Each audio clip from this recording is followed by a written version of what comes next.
ભગવાન કેટલી મિનિટ સુધી તમારા ધ્યાનમાં આવે છે એ જ તમે પાસ કે ન પાસ જ નક્કી કરો. આંખો બંધ કર્યા પછી 1 સેકન્ડ, 2 સેકન્ડ, 5 સેકન્ડ, 1 મિનિટ ભગવાન આપણને ધ્યાનમાં દેખાવા જોઈએ. જેટલા વધારે દેખાય એટલા આપણે માર્ક્સ વધારે, એટલે આપણે ઉપર, એટલે આપણે પાસ. અને ભગવાન ધ્યાનમાં આવે જ નહીં. અમારે એક મિત્ર એમ કીધું કે ધ્યાન વાળું મને રાખતા નહીં એમ કે ધ્યાન કરવા બેસું છું ઘર મન ઘરે જતું રહેશે. મન ભગવાનમાં લાગે, એકદમ ના લાગે, ધીમે ધીમે લાગે.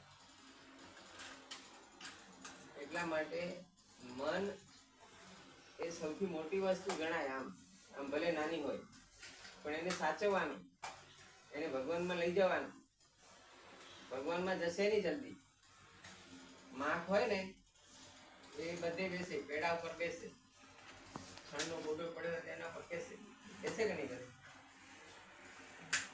દેવતા હોય ચૂલામાં સળગતા